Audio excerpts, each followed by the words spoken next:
Heyo everybody, Haku here with my read-through for the Promised Neverland chapters 150, 151, and 152. 3 chapters are out as of the time I'm recording this since I've been sick. And really, I'm just going to take my time with the Promised Neverland, get back into it, and just do the videos on it whenever I have time. I don't want to rush myself too much to get them out as soon as possible while I'm still trying to juggle other stuff and recover from being sick and all. I still very, very much love the series. I think the arc we just came off of was incredibly good. I like a lot of the new characters and stuff. Like Gilan is pretty cool. I really love Aish. So there's a lot of things I really like recently. I think Goldie Pond might have been my favorite arc. It was so good, and of course the first arc was amazing. It's just that this invasion, to me this invasion, and I've seen a lot of other people saying the same thing, it seems kind of rushed. It seems like things are going too quickly. It feels like we should have gotten more development for the royals. It feels like it should be more difficult. The humans had a good plan, but it seems like the demons who have been eating all of the smartest children should also be smart enough to compete. But it's just seemed like we've really rushed through so much stuff. So right now, one of Gilan's servants was about to blow himself up and try to take out the queen, and of course Emma's running in to try to reach Norman as well. So yeah, I guess we'll see where things go from here. I actually have no clue where it's going to go. It seems like things are wrapping up very rapidly, but at the same time, I know we have at least these 3 chapters, so yeah, let's read. Let's see what's going on. So we have the guy yelling, "Long live King Gilan." We saw that at the end of the last chapter. Sorry, I feel like I have a hiccup coming on. 700 years waiting to prove the justice of their cause. All right. Self-immolation, she thinks. "Your Highness," and the servants yell out. Okay, here we go. See what we get. The blade of judgment swings down, and we see Gilan and Legravalama still both there. How utterly pathetic. Such flimsy assaults cannot lay a single scratch upon us. Chapter 150, A Wish of 7 Centuries. Here we go. What is that substance? And she has sticky stuff on her. Even if we attacked as a group, we are ill like to best the queen herself. We may be strong enough to kill the 5 regent families, but in terms of power, royal blood stands in a class of its own. And we need the queen's head, so we had no choice but to play a hand like this. A trap, she thinks. The adhesive shall hold her fast. If we try to face her directly, we have no chance of victory. Our head shall be split open in an instant. It is best if these same heads become part of you, Lord. Okay, all of us have been preparing for this revenge, eating all manner of beings, anything to survive, anything to win. Now, at last we beg you to devour our bodies. We shall support Lord Gilan forever. It was an honor to have served you, Lord. We leave the rest in your hands, and we see he's eating all of his subordinates. I accept your devotion, with gratitude. Together, we shall defeat the queen. The more I move, the worse, she thinks. What's this adhesive? What manner of beast have they eat? Oh? Oh, and she's attacked by, Gilan then. Your Highness. Oh, and of course, Velk is still alive as well. Not even a crack in her mask. It truly is strong, thinks, Gilan. But we knew that. Oh, did he knock her head off then? No? Maybe not? Her neck looks really weird there. I must crack it. Rip it apart. No matter how long it takes, and he's pounding away at it. You must know hell, Queen, for what you did to us, and to all the people. And again, it just seems weird that this whole arc, after sort of all the mind games of previous arcs and stuff, it feels very odd that this final arc is just sort of a straightforward attack, that everything just works out as planned, and there's no mystery or intrigue or a bunch of plans failing and having to be replanned. It just feels very straightforward and very kind of almost like a very short action shonen, rather than what the series has been up to this point. But it looks like her mask finally breaks off. It is over. You may apologize in hell. And he's pulling a sword. Oh shit. And as he goes to attack, we see all the others within him. And she slices... Yeah, it looks like she slices him apart before he can attack. Holy hell. He just becomes meaty chunks. Your Highness! And the two little servants are adorable and happy that she survived. She cracks her neck back into place. Well done. You made me tire a little bit. What was just now? How? I would never have thought that such as you would make it this far. It is indeed impressive, this resolve and integrity surviving for 700 years. I salute your performance. Man, the Queen is a cool villain, if only, she had the ability to foresee this and be smart enough to, not have all of her royals be killed. But whatever. But in the end, it is still folly. You had the privilege of being alive. You should have... And she's monologuing when somebody could just straight up kill her, like Norman or Gilan having some sort of blade pop out of his head because of some kind of weird thing he ate or something. But either way, the monologue continues. You had the privilege of being alive. You should have let aside all thought of revenge and led a life hidden in the mountains, the valleys. This life is a gift, so it's our duty to prove the righteousness of our cause, he thinks. Laughable. Well, Gilan, look well. Justice may not win in the end. And she holds his head up to all the dead bodies. Nay, I say you had already left the path of righteousness. You went as far as raising your hand against innocent children. I remember how you used to be. You would never forgive such a crime. And such is your just cause. You make me laugh. After 700 years, all you managed to do was corrupt yourself. Well done. You came to depend on your hatred. Faster, I must regenerate faster or else, he thinks. I prefer you like this, with your hands dirty with blood. We must help Lord Gilan. Buy him some time however we can. And she blows apart all of his servants. My people, you shouldn't have done that, he thinks. Just a little more. Just a little more. I know what you're thinking. Poor Gilan, it's all over for you. And she drops his head, and then stomps his eye out. Man, this was a cool scene, though.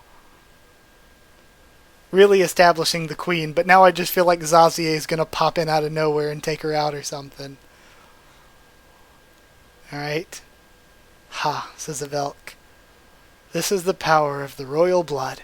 We always knew your majesty was the strongest. Gilan, you half-wit. And then it looks like he also kicks the body. You vile traitor, be ashamed of what you did. You wanted to be king. You know your place. You are but a base criminal. Your Highness, come take a new mask.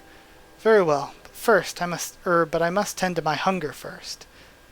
And she goes to eat his head. And then, is this bullets raining in? It seems like it.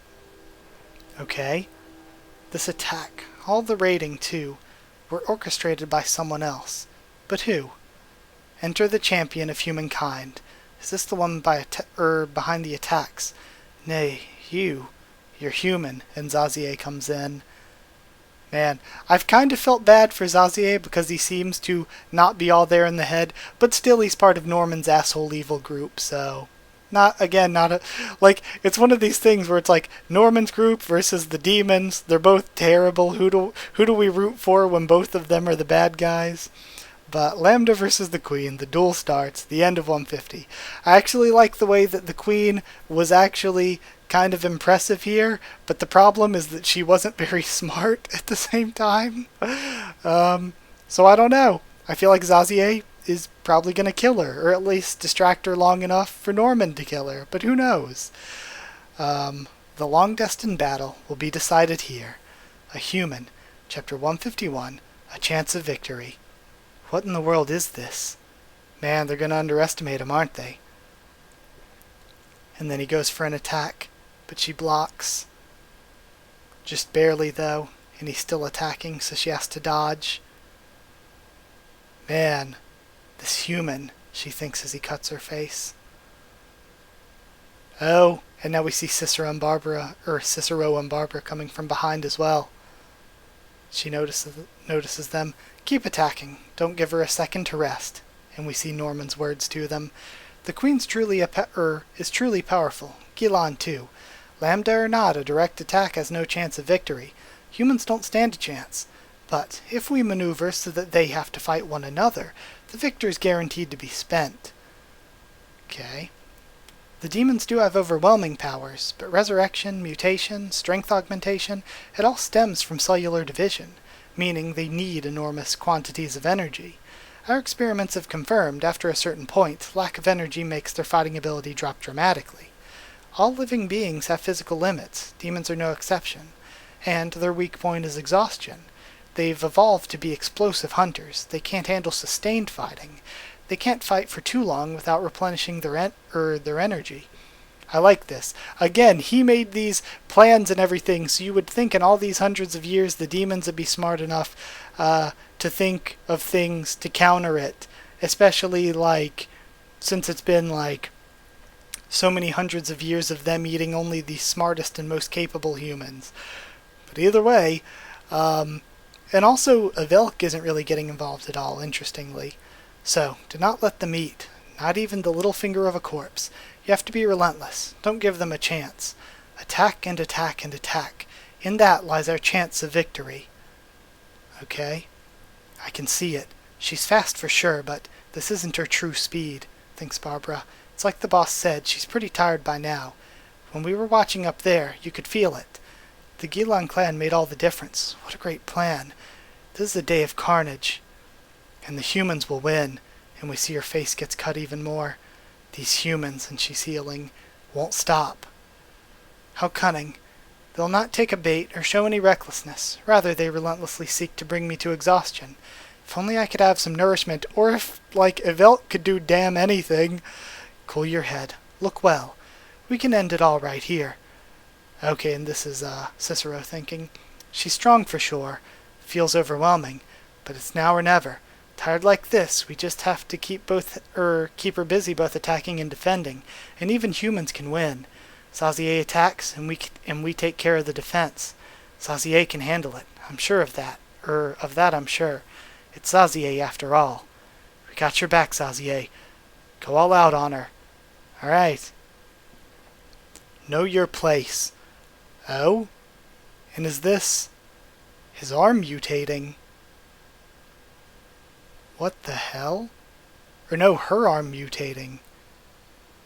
And it looks like her face might get cut, but she also is able to stab Barbara.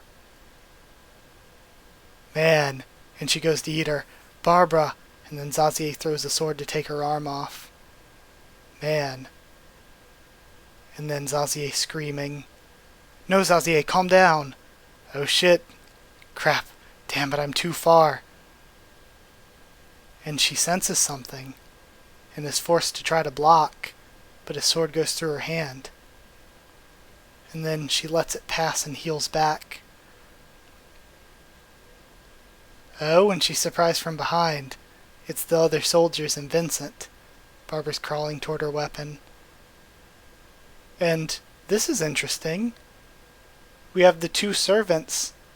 And, the two servants and Evelk seem like they're dying. Were they shot with the poison then? Maybe. What is this? It can't be. Poison. And we see all of the demons devolving out in the city.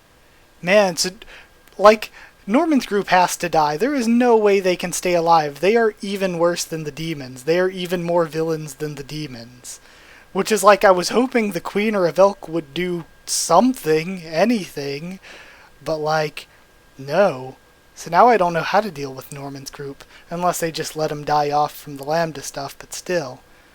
Gosh, this sucks, because there were not all of the demons were evil. There were some innocent people, kids and stuff, just trying to live their lives, that got poisoned and are now being killed by one another. Man, Norman's group is horrible. I really, really hate them more than any other character. To me, they're worse than the Goldie Pond demons. It's already starting. It appears to be something that affects the normal cell division cycle of demons. Okay, and it seems like Ray understood. And completely destroys their ability to maintain a body, or maintain a stable body. To put it very simply, it causes forced degeneration. We see sad Gilda thinking about Norman. Yep, it was that attack. No, probably all of their blades too, thinks Velk. Good. So it works on the nobles after all. Of course, we have no guarantee that it'll work on all demons, and each body will react differently to it. And the nobles have cursed blood in their veins. Worst case, the poison may do nothing to them. But it worked. It's actually working. Perfect. How does it feel to have your cells bursting out, you demons? Man, Norman's group is evil as shit. I really dislike them. So, let's go... Oh wait, there's another page. The blades of hers are gone for good. This is our greatest chance. In that moment, they saw victory. And he goes in to attack Legravalima. Die, monster, putting a stop to the darkness. Man, so now let's go straight to 152. That was... Gosh, it's such a difficult chapter. Because like I've said, as much as I've loved the story up into this invasion, this invasion has been nothing like the rest of the Promised Neverland. Like, for this to be like sort of the final arc for the series, this arc is nothing like any of the other arcs. It's not like really smart with all these different plans and twists and like all these different failures and difficulties they have to overcome. It's just straight up, oh, the demons are very stupid and useless for some reason, even though the demons should be the smartest and most capable that they fought so far. So yeah, just go in and kill them, and everything just seems to work really well. And even when it doesn't work really well, it's like, well, of course it shouldn't work this well, because they should be smart enough or strong enough to deal with this. So yeah, this whole arc is like there are just kind of a lot of things that really don't make sense logically or given the rest of the series, and how like intelligently and smartly written the rest of the series was to go to this arc where it's just like there are these very glaring issues of the demons shouldn't be this dumb. Even if they underestimate humans, which is reasonable, they shouldn't be this dumb. And also a big problem of Norman's group is just straight evil.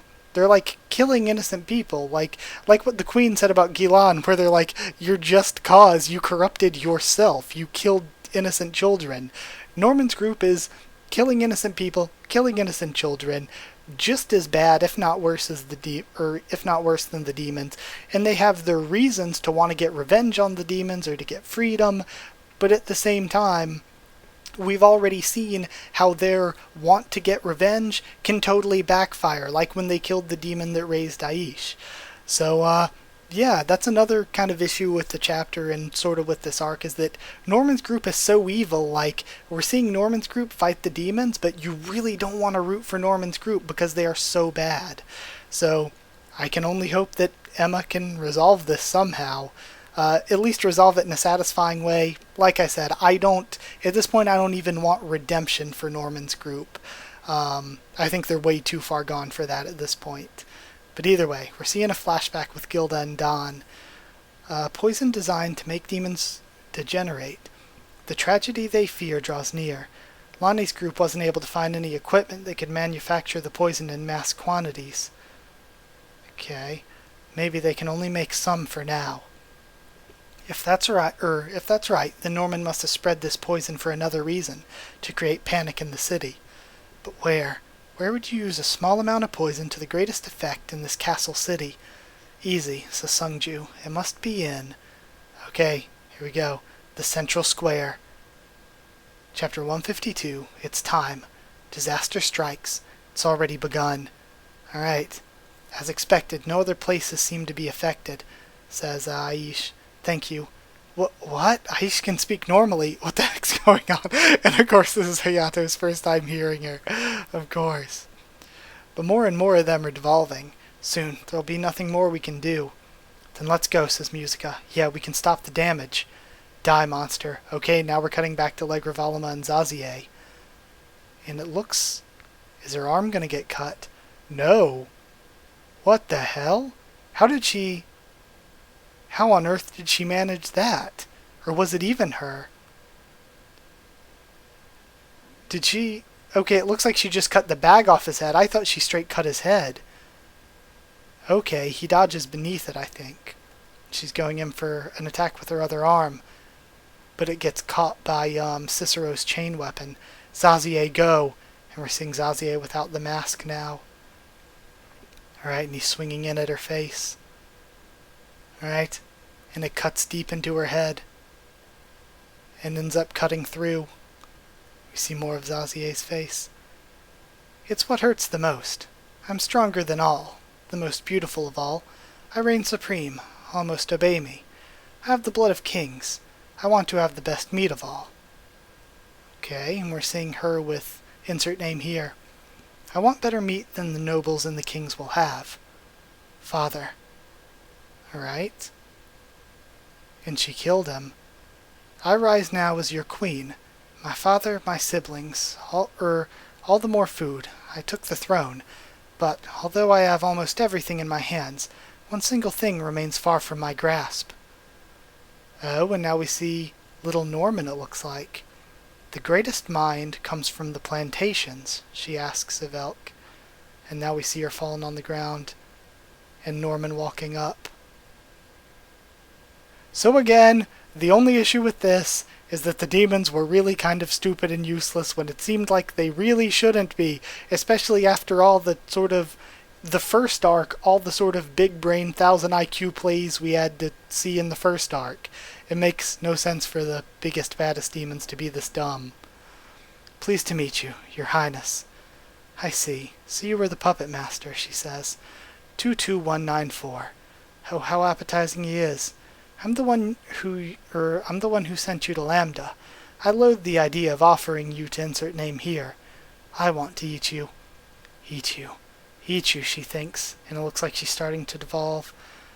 I've always wanted to eat you so much, and she's speaking in demon language now.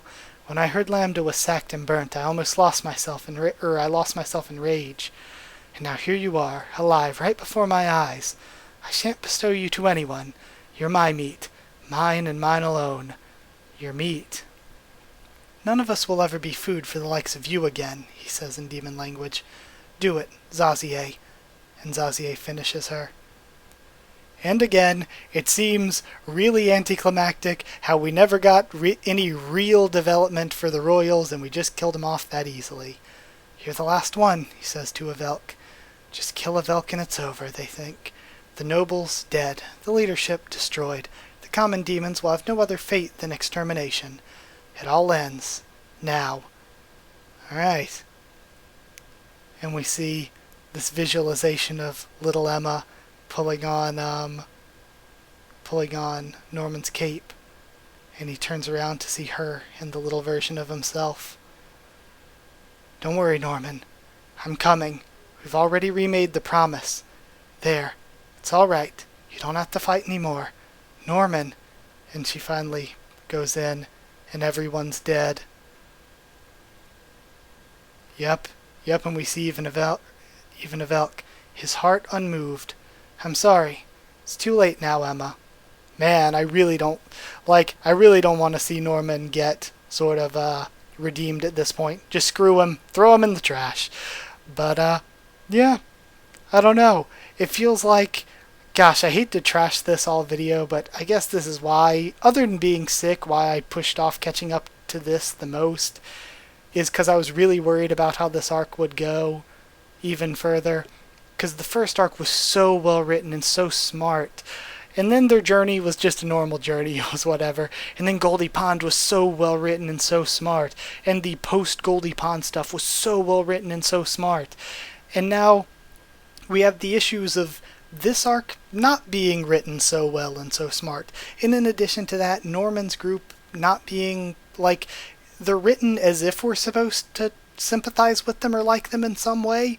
But the way I see it, they've just been really bad as the demons, and them just steamrolling the demons like it's absolutely nothing, like the demons have no counter plans or anything at all, just makes it so it feels like their group contributes to this arc not being as well written as any of the others. So it's like, gosh, it's like this series has been so good, and this ending has not been very great. especially with this point for me being like, screw Norman, do not give this guy the benefit of the doubt or redemption, because at this point he just doesn't deserve it. So it's like, I don't know. I don't know where I'm left with this series right now. I don't think it's a very satisfying ending to have the demons killed off so easily and to have Norman's group just be really crappy. But either way, I guess that's where we are. Sorry for shitting on this all read through, but I feel like I can't be the only person that feels this way. But either way, gonna be cutting in here. I don't know where I'm gonna cut this into the video before this, but I recorded those 3 chapters yesterday, and now today chapter 153 came out, so I'm just gonna tack it on and make it all one video.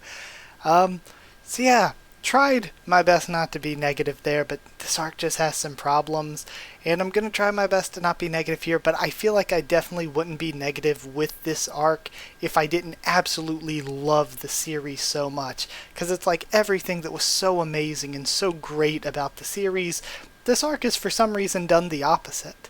So it's just kind of a sad state of affairs. I don't know what I'm expecting at this point, but yeah, I'm just gonna remain optimistic and enjoy it for what it is. Even if I think it definitely, totally, this arc has mega problems, I'm still just gonna do my best to enjoy it for what it is. And let's read 153 and see what we end up with. Because now that the demons are, or at least the leaders of the demons are dead, makes me wonder where we're going here. Or what's gonna happen with Norman, even. But yeah, I'm definitely not going to drop the series, because as much as I think Norman's group are terrible, and they've been sort of poorly written in addition to being terrible in a moral sense, I really want to see what happens in the end for all these characters that I love, like Emma and Ray, and Don and Gilda, Sungju and Musica, and all the Goldie Pond kids.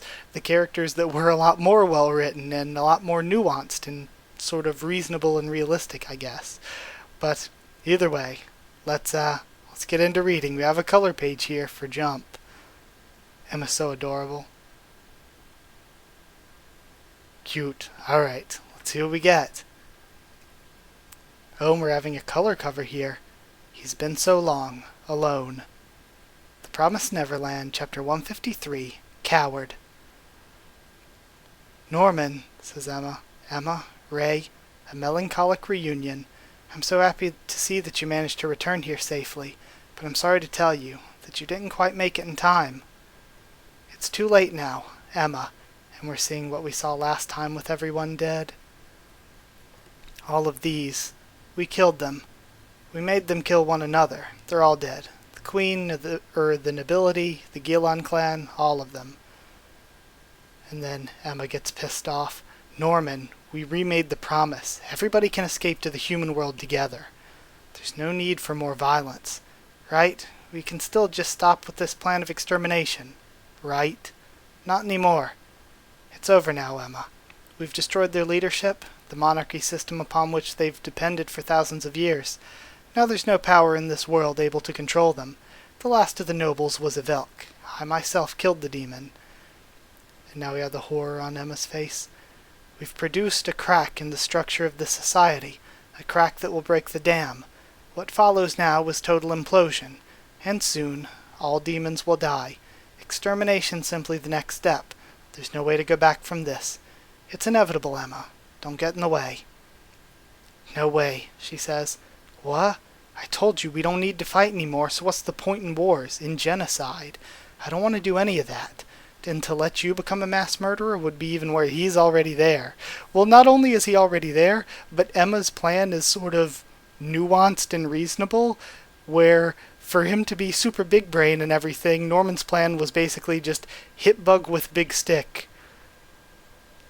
He's on like 8 brain big brain. Either way, Emma, we can find some way. Even if it looks hopeless, there must be a way. No matter how impossible it looks, we can't give up. It's never too late. Emma, I made up my mind. I won't let you destroy yourself. Too late? I'm not letting you deal with this alone. What are you talking about? I'm not going anywhere, I told you. Yeah, 'cause you're a liar. I'm not buying that. Do you think we'll fall for the same trick again? We're not stupid. We're your family, damn it. We know you. We've seen through everything. What about you, Norman? You're sad, aren't you? You never replied anything about that. Because you're really suffering, right? You're smart, so you could find a way to win for sure, and you're kind, so you want to carry all responsibility and spare everybody. I can't say he's smart or kind after this arc, but okay. But for us to stay quiet about this extermination, you don't really want that.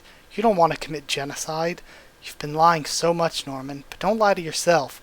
Tell us that's like going up to Hitler after he did the Holocaust and being like, you don't really want to do this. He already did. You're hiding something. What is it? Why are you so afraid? Afraid, he says. When I look at you right now, all I see is that little boy trembling in fear. Me, afraid. But of course, this whole time I was terrified.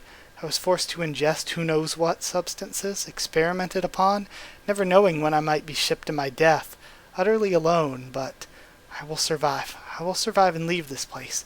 I'll meet Emma and Ray and my family again. I had hope. I had one goal to sustain me. I don't have the luxury to choose honorable means. I couldn't refrain from anything. It's okay. I'm strong. It's okay. You can win. You can fight. And we see all the evil things he's done. Just a bit more. Stay away. Now that I've come this far, I have no intention to turn back. No way. This time I'm not letting you go. Yes, I'm afraid. Afraid of the demons, afraid of what the human world might do to us, afraid of being too weak to do what needs to be done and killing all of you. I'm afraid. You're right. That's why I chose the path with the least risks. I took it all upon myself because I'm afraid. You're the strongest, kindest person I know, but because of that, you're also the most arrogant and a coward. Do you realize you're not alone anymore? Stop being afraid of everything and trust us for a change. Whenever you're sad, scared, frustrated, share it with us. We want to carry some of it too. Yeah, stop being a show-off and accept some help. Come on, tell us what's going on. You don't have to protect us all the time. I want to stand by your side. You insist on this lone wolf attitude. Did you forget we're family, brothers, friends? Norman, no one here asked for you to sacrifice yourself. We don't want a future where you suffer. No matter how guaranteed the plan, that's a no-go. And again, they succeeded in redoing the plan, just like they told him they would. And they told him they didn't want him to do all this, but he did anyway. None of this needed to happen. So, like what the Queen told to Gilan, you played yourself. You already corrupted yourself. What about you? What do you really want? What do you want, Norman? It's too late. No way back now. I can't ever again have what we had before. Emma, Ray, can't stand by your side anymore. They still don't know what I came here to do. We know. We're aware of the toxins to poison the city, and your plans to get rid of Musica, your underground experiments too. It's never too late. We can always find a way, together. It's okay to feel weak, if that's the real Norman. We'll be lost, we'll struggle, and then smile, because we have one another. We can survive this together, Norman. This time, we'll do it. And they reach out their hands. And he hugs them. Yes, I want to live. I want to live. I want it so much. With you, my friends. But in the end, I can't. There's not much time for us to live. We're doomed. Help. Emma, Ray, help. The bitter truth comes out bursting with tears. Sorry, but again at this point, it's still hard to feel bad for Norman.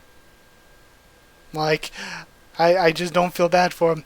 Because again, everything previously in the series, all the other arcs were really nuanced, really well written with a bunch of twists.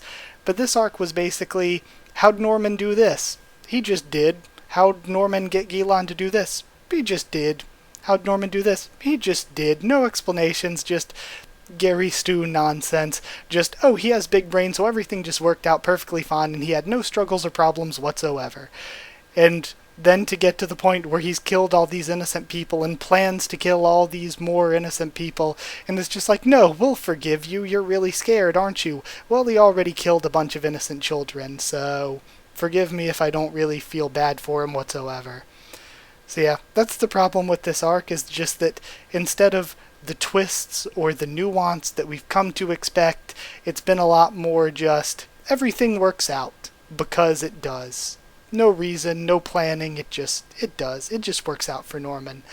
So I feel like Norman surviving, this is a big statement to make, but I do feel like Norman surviving ruined the series. I said before, way back when we found out he was alive, that I'm good with him being alive, but I do think it would have been more impactful with him being really dead, because him being alive takes some of the weight off the series, it takes some of the importance off of Emma and Ray's struggles, but I was cool with it still. But now at this point, because of how he and his group have kind of made this last arc kind of poorly done, it's to the point where I'm like, no, him surviving really messed up the whole series. So, yeah, that's where I am. Trying to be positive because I love the series and love certain characters, but Norman and his group and the way this arc was, it's one of those things where it's not so much what happened, but how it happened. It's not so much that Norman killed all these innocent people, or that things worked out and his group succeeded. It's the whys behind it were just really contrived and like, oh, he's smart, so it just all works out and he has no struggles. So yeah, it's the hows. It's the sort of lack of nuance with how he's been written compared to everything else. So yeah, I guess that's it for the video. Sorry to be so negative, like I said, but like, comment, subscribe, follow on Twitter if you want. If you want to help out on Patreon, it'd be super great and helpful.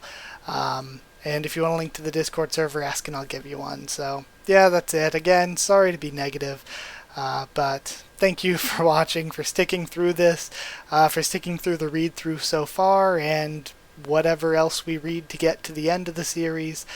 So yeah, here we are. Either way, see you everybody. Thank you for watching, and I'll see you all next time.